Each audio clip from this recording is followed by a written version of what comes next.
안녕하십니까. 웰딩 코리아의 우인석입니다. 반갑습니다. 오늘은 저와 함께 유튜브를 통해서 용접을 배우고 계시는 구독자님들을 위해서 용접을 처음 시작할 때 알아야 될 어떤 기본적인 용어와 또는 조치사항, 당황할 수 있는 부분들, 이런 부분들 몇 가지를 좀 설명드리려고 합니다. 용접을 하고 계시는 분들은 누구나 이러한 과정을 거쳤고 또 이러한 문제에 있어서 당황했었고, 그리고 그 문제를 해결하는 방법을 지금은 전부 알고 계시리라고 생각합니다. 저 역시도 그랬습니다. 자, 한 15가지를 적어 보았습니다. 한번 읽어 보겠습니다. 먼저 가스 공급 문제, 두 번째 텅스텐 단락 시의 조치 방법, 세 번째 아크 스트라이크는 뭔가, 네 번째 초기 가스 배출을 왜 해야 되는지, 그리고 다섯 번째 후기 가스란 뭔가, 여섯 번째 크레이터 처리는 뭔가, 일곱 번째 텅스텐 전극봉 교체 기준은 무엇인가, 여덟 번째 용접봉의 종류가 많은데 용접봉을 선정하는 기준은 무엇인가, 그리고 아홉 번째 아크 길이란 무엇인가, 그리고 열 번째 토치의 각도란 무엇인가, 11번째 용접 속도란 무엇인가, 12번째 용접봉 공급량 및 방법은 어떻게 되나, 그리고 13번째 팔자유빙의 피치는 무엇인가, 그리고 14번째 용융풀이란 무엇인가, 15번째 용입 깊이란 무엇인가. 그 밖에도 용접을 설명하려고 하면 조금 더 여러 가지 용어들과 함께 알아야 될 것들이 있겠지만, 오늘은 이런 부분에 있어서 한번 이야기를 해보도록 하겠습니다. 첫 번째, 저 역시도 그랬지만 가스를 바틀에서 알곤병에서 이 밸브를 열지 않고 급한 나머지 스위치를 이렇게 들이대게 되는데 가스가 안 열렸을 때의 반응은 모재도 손상이 되고 텅스텐 전극봉도 손상이 됩니다. 보호되지 못하기 때문에 순간적인 어떤 아크 열에 의해서 산화되는 거죠. 가스를 안 열면 끄름이 생기고 아크 발생된 부분이 시커멓게 산화됩니다. 자, 이런 부분은 절대 없어야 되겠습니다. 만약에 이런 경우가 발생됐다 하면 텅스텐 전극봉은 다시 재연마해서 교체해 주시고, 그리고 모재의 입장에서는 산화된 부분을 그라인딩으로 깨끗이 정리하여서 다시 용접을 하도록 해야 되겠습니다. 자, 가스 공급 문제는 그런 식으로 해결을 하시고, 두 번째 텅스텐이 단락됐을 때 조치는 여러 가지 방법이 있을 수 있습니다. 자, 텅스텐이 단락됐다고 하는 거는 여기 텅스텐 전극봉 끝이 있죠. 텅스텐 전극봉 끝이 있는데 이 텅스텐 전극봉이 모재와 붙는 겁니다. 용접하는 중에 이렇게 달라붙었는데 살며시 물에 데일 때는 약간 소리로 표현하면 치, 사 하는 소리로 살짝 터치를 하는 경우가 있습니다. 이런 부분은 괜찮습니다. 제 경험상으로. 하지만 완전히 물에 박힌 경우가 있습니다. 박혀서 불까지 꺼져버리고 이렇게 뭔가 그 텅스텐 전극봉이 모재와 함께 용접이 되는 경우가 있습니다. 이렇게 됐을 경우에는 여러 가지 상황이 있습니다. 수강생들 중에는 이렇게 되자마자 좌우로 흔들어서 떼려고 하는 사람이 있습니다. 이렇게 됐을 때는 문제가 있습니다. 텅스텐 전극봉도 하나의 그냥 어떻게 보면 용접봉과 같습니다. 재질이 텅스텐일 뿐입니다. 근데 빨갛게 열이 달아있는 상태에서 이렇게 좌우로 움직여버리면 텅스텐 전극봉이 휘어집니다. 만약에 이렇게 휘어지게 되면 그 다음에 텅스텐 전극봉을 사용하기가 곤란해집니다. 왜냐면 이 세라믹 노즐의 정중앙에 텅스텐 전극봉이 나와야 되는데 휘어지게 되면 정중앙이 아니라 이렇게 휘어진 상태로 나오기 때문에 그 다음 사용에 굉장히 곤란해집니다. 그래서 혹시 처음 배울 때 단락이 많이 될 텐데 이렇게 단락이 됐을 때 어떻게 해야 되나, 스위치적으로 그대로 단락된 상태로 놔두고 스위치적으로 아크를 꺼야 됩니다. 이렇게 끄고 기다리면 텅스텐 전구봉이, 열받았던 텅스텐 전구봉이 다시 냉각이 되고 원 상태로 되돌아옵니다. 그리고 충분히 식은 다음에 좌우로 움직여서 떼게 되면 텅스텐의 약한 부분이 이렇게 뭐라고 해야 되죠? 부러지게 됩니다. 이렇게 절단이 되고 여기에 이제 텅스텐이 남아있고, 이렇게 됐을 때 모재는 갈아내고 텅스텐은 다시 연마를 해서 교체를 하고, 이런 식으로 조치를 하면 되겠습니다. 주의해야 될 거는 단락됐다고 해서 흔들어서 떼지 마라. 이렇게 뗐을 때 텅스텐 전구봉이 휘어진다. 그렇게 됐을 때는 다음에 사용할 때 곤란하다. 자, 세 번째, 아크 스트라이크가 무엇이냐, 이런 거 궁금해 하시는데, 아크 스트라이크 다른 거 없습니다. 지금 현재 제가 지금 연습하는 이 부스에도 용접기는 플러스 극성과 마이너스 극성이 있는데, 아르곤 용접기 같은 경우에는 플러스 극성을 모재 쪽에 체결을 합니다. 근데 볼트로 뭐 체결을 하지 않고 손쉽게 그 탈착이 가능하도록 이와 같은 어떤 클램프로 체결을 하는데, 이 클램프를 내가 용접하려고 하는 어떤 그 모재에 다이렉트로 물리지 않고 간접적으로 이런 테이블에 이렇게 물려 놓았을 때 이 여러 가지의 어떤 그 쇠 뭉치를 통해서 전기가 전달이 되다가 중간에 접촉이 불량하게 되면 이 마지막에 연결된 그 부분에 있어서 스파크가 발생합니다. 한 번에 스파크가 발생하고 그 다음부터 전기가 이렇게 잘 흐르는 경우를 볼 수 있는데, 그럴 때 스파크가 발생할 때 제품에 또는 모재에 그 스파크가 발생한 부분에 손상을 입게 되는 겁니다. 그런 부분을 아크 스트라이크라고 합니다. 그래서 그 아크 스트라이크를 해결하기 위해서는 이 동재질로 되어 있는 또는 전기가 잘 흐를 수 있는 재질의 이 클램프를 다이렉트로 모재에 이렇게 연결을 하는 겁니다. 이렇게 하면 이렇게 전기가 잘 흐를 수 있는 어떤 그 흐름이 구성이 되기 때문에 아크 스트라이크가 발생하지 않고 아크가 잘 일어나서 그러한 부분을 해결할 수 있는 겁니다. 그래서 저 역시도 이중 클램프를 합니다. 지금 하나의 클램프는 용접기에서부터 테이블로 가 있고, 얘는 테이블에서 지금 모재로 다시 짬바를 떠났습니다. 이렇게 이중 클램프입니다. 이렇게 하면 좋습니다. 자, 참고로 알아두시고, 자, 네 번째, 초기 가스 배출이 있습니다. 초기 가스 배출. 우리가 보통 아르곤 용기 기체에 그 용기를 보면, 고압 용기를 보면 보통 책에는 150 기압이 압력이 이제 충전이 돼서 온다 이렇게 하지만, 실제 충전해주는 어떤 기압을 보면 120 기압 정도, 120 기압 정도를 충전을 해줍니다. 그러면 이렇게 센 압력이 호스에 잔류해 있진 않지만 제법 센 압력이 용접기에서부터 이 토치 끝까지 오는 과정 속에 잔류해 있는 경우가 있습니다. 용접 그 아르곤 병에서부터 용접기에서 작동하는 어떤 밸브 사이에 압력이 걸려 있는 경우가 있습니다.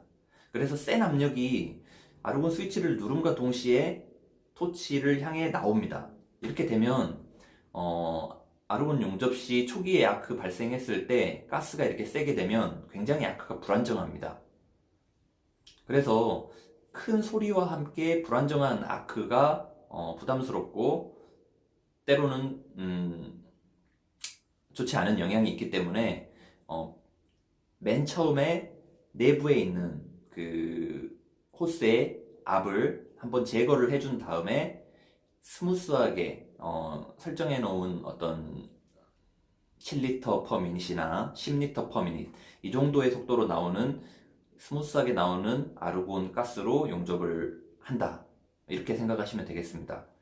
그래서 꼭 그렇게 빼지 않아도 큰 문제는 없지만 시끄럽고 뭐 굳이 큰 뭐랄까 소모는 아니니까 제거해 주시는 게 좋습니다. 그래서 초기가스 배출을 권장드리고, 다섯 번째 후기가스. 후기가스는 아크가 소멸된 이후에 모재가 빨갛게 달아올랐을 때 공기와의 접촉으로 산화가 될 수 있는 부분을 아크가 꺼진 다음에도 가스를 공급해서 보호를 하겠다라는 겁니다. 그래서 용어는 후기가스 타임이 있고, 또는 후기가스 지연 타임이 있습니다. 그래서 이런 부분들은 이 산화가 심한 스테인리스의 경우는 필수로 해주셔야 됩니다. 물론 가스가 가격이 부담스럽지 않다면 충분한 가스를 공급하시면 좋습니다. 왜냐하면 스테인리스 같은 경우에는 산화에 민감하기 때문에 아크가 꺼진 다음에도 가스를 충분히 공급해서 이 모재의 어떤 상태를 좀 보존하는 필요가 있습니다. 그래야 그 재용접을 할 때도 그 부분에 있어서 용접이 잘 됩니다. 물이 이렇게 좌우로 샥샥 가준다 이 말입니다. 근데 한번 산화가 일어난 부분을 용접을 할 때는 내 마음처럼 용접이 되긴 하지만 이 물이 컨트롤이 잘 안 됩니다. 그래서 후기가스를 스테인리스 용접할 때는 꼭 충분하게 해줘라. 가스가 부담되지 않는다면, 물론 가스가 부담된다면 최소로 적용해줘라. 그런 이야기를 해드립니다. 일곱 번째, 텅스텐 전극봉 교체 기준에 대해 이야기를 한번 해보겠습니다. 텅스텐 전극봉 교체 기준은 사실 교체를 안 해도 무방합니다. 텅스텐 전극봉이 오염되게 되면 이 용접을 하는 입장에서 무엇이 문제냐 하면 아크에 집중이 잘 안 됩니다. 이 텅스텐이 예리하게 갈려 있을 때 이 끝 날카로운 부분을 통해서 아크가 집중이 돼서 이렇게 분사가 되는 것을 볼 수 있는데, 거기가 오염이 되게 되면 아크가 균일하지 않고 집중이 되지 않습니다. 하지만 집중이 되지 않는다고 아크가 열을 발생시키지 못하는 건 아닙니다. 그래서 어떠한 정밀한 용접이냐 정밀하지 않는 용접이냐에 따라서 텅스텐 전극봉을 좀 까다롭게 조금만 손상이 돼도 교체를 해줘야 되는지, 어떻게 또 다른 분들 용접하는 거 보면 손상이 돼도 교체하지 않고도 계속 사용을 하더라. 이 좀 혼란스럽죠. 나는 계속 교체하는데 나는 왜 그냥 불필요한 어떤 행동을 계속 하는 사람으로 비춰질 수 있고, 그래서 처음 배울 때는 계속 교체를 하는 쪽으로 지도를 받고 배웠기 때문에 그렇게 하려고 하는데, 이제 본인이 판단해야 됩니다. 이 용접이 정밀하게 해야 되는 용접인지 정밀하지 않아도 되는 용접인지, 또는 그냥 잠깐 오염이 됐지만 그 오염된 텅스텐 봉으로 충분히 그냥 할 수 있는 경우인지 아닌지를 잘 판단하셔야 됩니다. 만약에 써니타리 배관을 이 안쪽에 퍼지를 하면서 백비드를 형성을 하면서 제살로 용접을 한다라고 가정했을 때 용접사가 오염된 텅스텐 전극봉을 사용하는 용접사가 있을까요?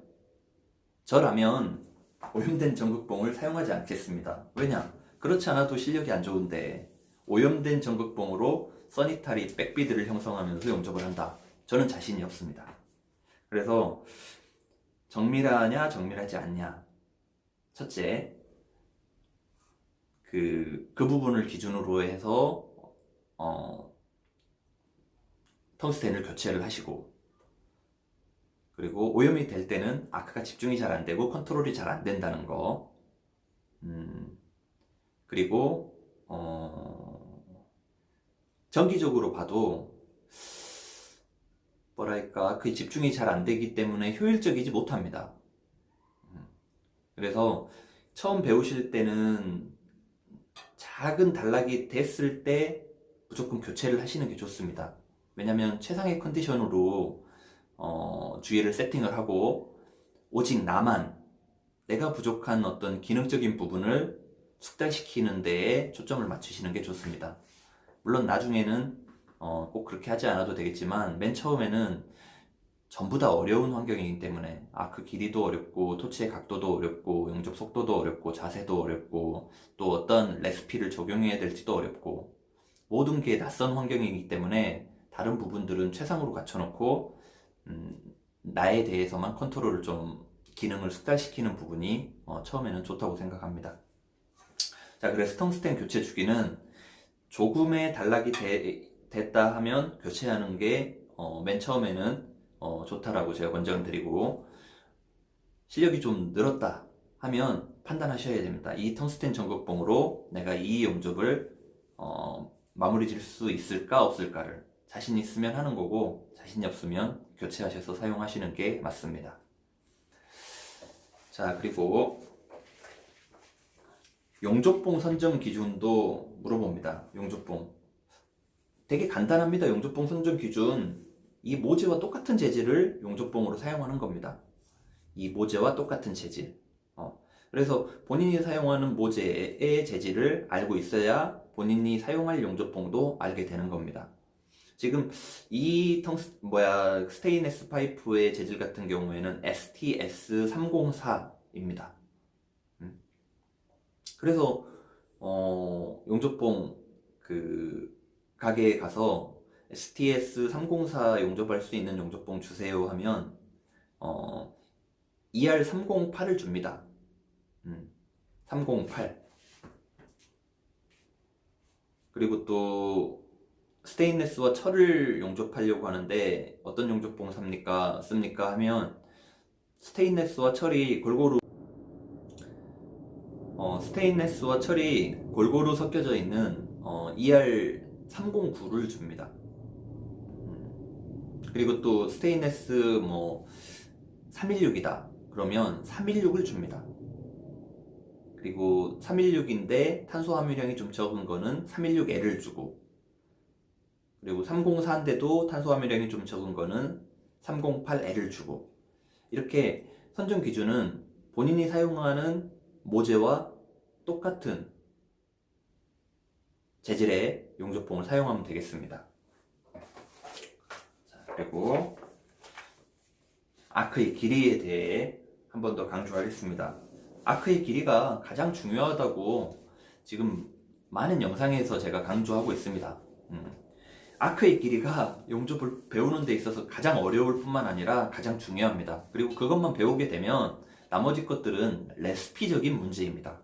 누군가 옆에서 이렇게 한번 해봐, 이렇게 하면 잘 될 거야, 그럼 바로바로 적용할 수 있는 겁니다. 가장 중요하면서 어려운 게 이 아크의 길이를 일정하게 때로는 살짝 들고 때로는 살짝 더 붙이면서 좌우의 일정한 폭을 유지하면서 앞으로 전진하는 겁니다. 이 기능을 숙달시키는 게 어려운 거지, 파이프에서 이것만 숙달이 되게 되면 나머지는 방법론적인 부분입니다. 그리고 약간의 노력만 더해진다 하면 쉽게 진도를 뺄 수 있는 그러한 부분입니다. 그래서 아크의 길이는 여기 텅스텐 끝과 모재 표면과의 거리, 한마디로 텅스텐 끝에서 아크가 발생이 돼서 모재에 열을 주고 녹기 시작하죠. 그래서 텅스텐 끝과 모재 끝과의 거리가 아크의 길이라는 거. 그래서 그 거리를 잘 유지를 해야 된다는 거. 그게 자꾸 들쑥날쑥하면 자연적으로 이 토치가 이렇게 붙었다, 이렇게 됐다, 이렇게 됐다, 이렇게 됐다 한다는 거죠. 그래서 좌우로 움직이면서 텅스텐이 자꾸 붙었다 떴다 한다는 거는 오합지졸로 움직이는 거죠. 이렇게 해서는 좌우에 안 녹는 부분이 없이 정확히 용입을 시키면서 앞으로 전진하기가 굉장히 어렵습니다. 안 녹았는데도 앞으로 전진해 버리는 경우가 발생하고, 또는 이미 녹았는데도 다시 한번 녹이는 그러한 경우도 발생합니다. 둘 다 문제입니다, 이게. 왜냐면 용접은 가능하면 최소의 열로 모재의 변형을 줄이고 또 산화를 줄이면서 에너지도 아끼고 이렇게 용접을 해 나가야 되는데, 한번 녹았는데 거기를 다시 위빙을 통해서 열을 준다는 거는 불필요한 거죠. 모재 입장에서도 그렇고 나도 힘들고 재료비 입장에서도 그렇고. 그래서 이 컨트롤 굉장히 중요한 겁니다. 정확하게 내가 안 녹이는 부분 없이 녹이면서 앞으로 가는 게 키포인트입니다. 그러기 위해서는 아크의 길이 컨트롤이 중요합니다. 자꾸 들쑥날쑥하면 내가 녹이고자 한 부분을 녹일 수가 없고 또 내가 녹였던 부분을 최적으로 지나칠 수가 없는 겁니다. 그렇기 때문에 아크 길이가 중요합니다. 텅스텐 끝과 모재의 표면과의 거리, 아크의 길이입니다. 자, 토치의 각도 이야기해 보겠습니다. 토치의 각도는 두 가지로 설명합니다. 진행각하고 작업각. 자, 진행각은 내가 앞으로 용접을 해 가려고 하는 길과 토치가 이루는 각을 진행각이라고 합니다. 그래서 이 각을 진행각이라고 하죠. 이 각을. 이렇게 모재와 용접봉 토치가 이루는 각, 진행각입니다. 그리고 용접을 해 가려고 하는 방향과 이루는 각은 진행각, 방향이 아닌 좌우로 이렇게 이루는 각, 이렇게 이루는 각은 작업각이라고 합니다. 그래서 작업각 진행각을 잘 컨트롤해야 됩니다. 이렇게 때로는 균일하게 컨트롤하지만 꼭 좌로 한번 갔다고 해서 우로 균일하게 올 필요는 없습니다. 용접을 하다 보면 제가 나중에 이것도 설명을 하겠지만 한 번은 전진하지만 한 번은 공탕으로 올 수도 있는 겁니다. 한 번은 전진하지만 한 번은 그냥, 한 번은 전진하지만 한 번은 그냥, 한 번은 전진하지만 한 번은 그냥. 이러한 과정을 통해서 많은 초보 입문하시는 분들이 저는 한쪽으로 자꾸 쏠려요 라고 말하는데, 한쪽으로 쏠리면 그 반대 쏠렸던 부분 쪽으로 공탕으로 한번 보내면 됩니다. 앞으로 무조건 균일하게 항상 일정하게 그냥 균일하게 앞으로 가야 되겠다라고만 생각하지 마시고 쏠린 부분을 공탕으로 한번 가고 쏠리지 않은 부분으로 전진을 한번 하면 안 맞았던 비율이 조금씩 맞아 들어갑니다. 근데 너무 많이 틀어진 다음에 그걸 바로 잡으려고 하면 문제가 됩니다. 잘 안 됩니다. 그거는. 그래서 약간의 이 균형이 깨졌을 때 빨리 알아차리고 이 한 번에 빈 동작을 이용을 해가지고 바로 잡으면 되겠습니다. 그래서 토치의 각도, 작업각 진행각을 설명드렸고, 자, 용접 속도입니다. 용접 속도는 이제 아크의 길이와 토치의 각도를 최적으로 잘 컨트롤하면서 녹으면 용입이 내가 원하는 만큼 용입이 되고 용접이 되고 융착이 됐다면 빨리 앞으로 가는 겁니다. 최적으로. 녹았던데 또 녹이지 말고, 또는 이미 녹았는데 거기에서 머물러서 열을 더 가하지 말고 최적으로 가는 겁니다. 용접 속도입니다. 이게 용접 속도가 가장 어렵겠죠. 아크의 길이가 되고 토치의 각도가 어느 정도 안정이 됐을 때만이 앞으로 빨리 갈 수 있는 겁니다. 그래서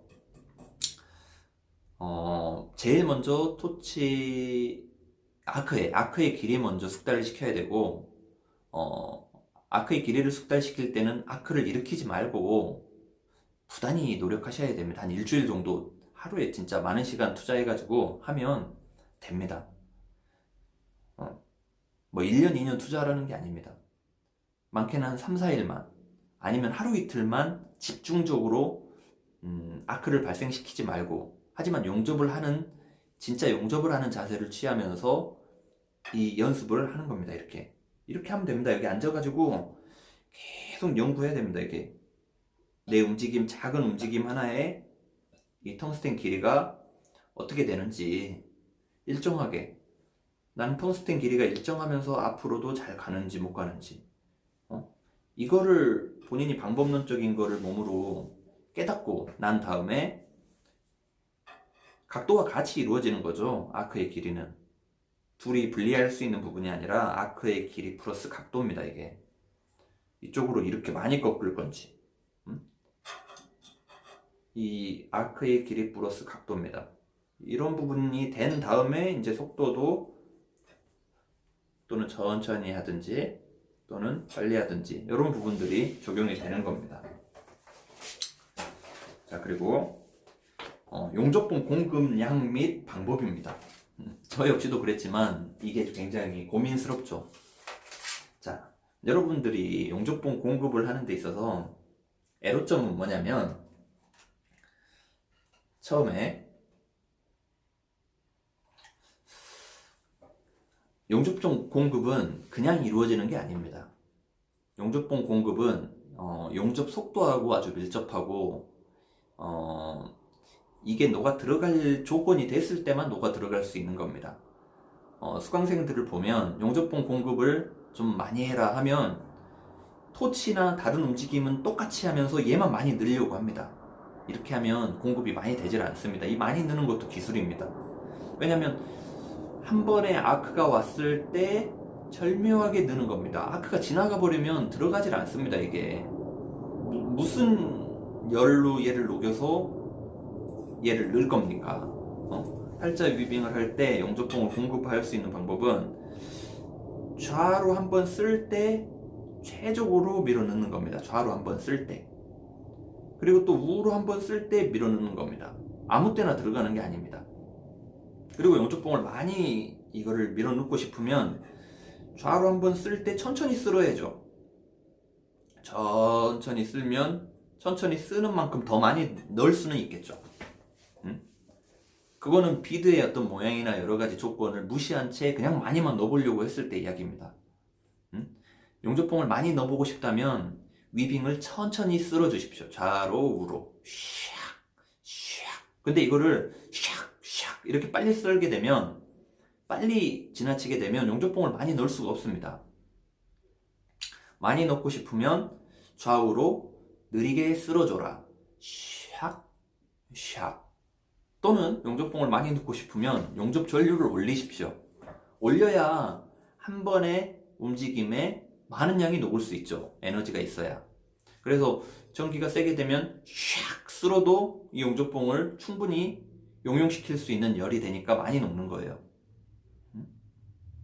또 많이 녹이고 싶으면 어떻게 해야 되죠? 많이 녹이고 싶으면 두꺼운 용접봉을 써야죠.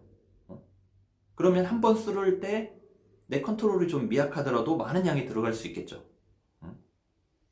자, 근데 더 중요한 건 용접봉을 많이 밀어 넣어야 되는 조건이 됐을 때 많이 밀어 넣는 겁니다. 살을 많이 채우고 싶을 때라든지. 근데 이런 평판에다 그냥 위빙 연습을 하는데 용접봉을 많이 밀어 넣고 싶다. 이거는 많이 들어가질 않습니다. 어려운 겁니다. 그래서 용접은 많이 밀어 넣으려고 하지 말고 연습을 하실 때 작은 양이더라도 좌로 한번 샥 썰 때 1mm씩이라도 균일하게 박자를 맞추는 연습을 하셔야 됩니다. 샥, 샥, 샥, 샥, 샥, 샥, 샥, 샥. 제 엄지손가락하고 이 토치를 잘 보십시오. 이 토치하고. 자, 좌로 한 번, 한 번, 한 번, 한 번, 한 번, 한 번, 한 번, 한 번, 한 번, 한 번. 빨리 해도 이게 이 박자를 맞추셔야 됩니다, 이게. 그리고 나중에 이제 숙달이 되고 시간이 지나면 굳이 이렇게 이걸 빨리빨리 이렇게 하지 않고 한 번 쓸 때 지그시 넣고 또 계속 또 아직도 밀고 있는 겁니다, 이렇게. 그러다가 또 떨어지면 한 번 또 이렇게 쫙 넣고. 용접봉은 공급될 어떤 용접을 하는 그 지점에 용접봉이 많이 필요할 때 많이 넣는 겁니다. 무조건 용접봉 넣는 연습한다고 내가 많이 넣어보겠다 하고 많이 넣는다고 많이 들어가지 않습니다. 많이 넣고 싶으면 위빙을 천천히 좌로 쓸어주고 또 우로 천천히 쓸어주고 또 더 많이 넣고 싶으시면 용접 전류를 올리고 더 많이 넣고 싶으면 용접봉 지름의 크기를 큰 걸로 용접을 하시고 자 이렇게 하시면 되겠습니다. 또 뭐가 있나 보겠습니다. 자 팔자 위빙 피치는 뭐냐? 피치는 앞으로 전진하는 이 간격을 말합니다.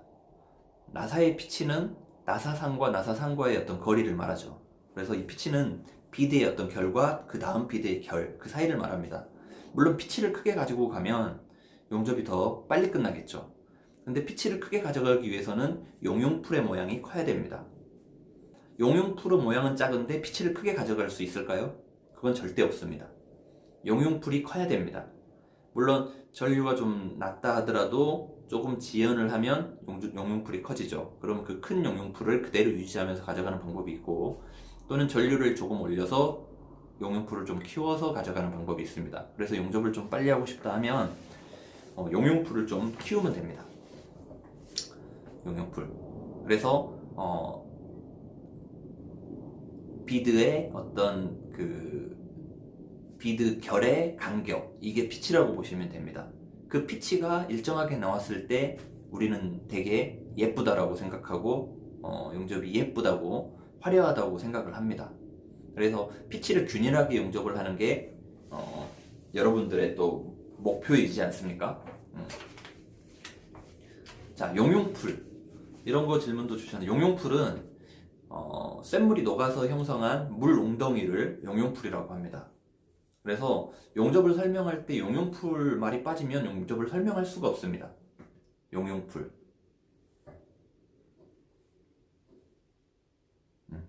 용융풀. 그래서 그 쇠가 녹아서 형성된 물 웅덩이, 이게 용융풀이다. 그럼 용입의 깊이.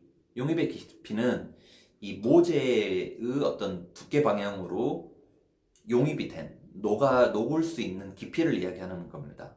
그럼 용입의 깊이는 지난번에도 이야기했지만 토치의 각과 관계가 있습니다. 토치의 각이 모재를 향하게 되면 용입이 더 깊고, 모재를 비끌려서 향하게 되면 용입이 얕다, 이렇게 표현했죠. 자, 오늘은 이 정도로 한번 설명을 마치도록 하고, 다음에 또 한번 정리해서 또 영상을 올려보도록 하겠습니다. 고맙습니다. 오늘 시청해주셔서 고맙고, 함께 처음 이렇게 입문하시는 분들, 스스로 또 용접을 연습할 수 있는 조건이 되시는 분들은 저에게 또 카카오톡을 통해서 문의 주시면 제가 이렇게 영상으로 또 이야기해 드리도록 하겠습니다. 똑같은 영상일지언정 계속 만들도록 하겠습니다. 왜냐? 뭐 같은 이야기도 계속 하는 거죠, 뭐. 물론 또 그런 부분들이 새로운 또 시청자들은 나는 또 새롭게 필요한 거니까. 용접은 변함이 없습니다. 새로 배우시는 분들은 계속 있지만 이 용접은 변함이 없습니다. 제가 같은 이야기를 계속 하도록 하겠습니다. 그러면서 본인이 처한 어떤 그 공경, 이러한 상황들에 대해서 같이 실습해 보면서 또 이런 경험을 공유하고, 내가 또 힘든 부분을 공유하면서 해결 방안을 서로 또 공유하고, 이렇게 해보도록 하겠습니다.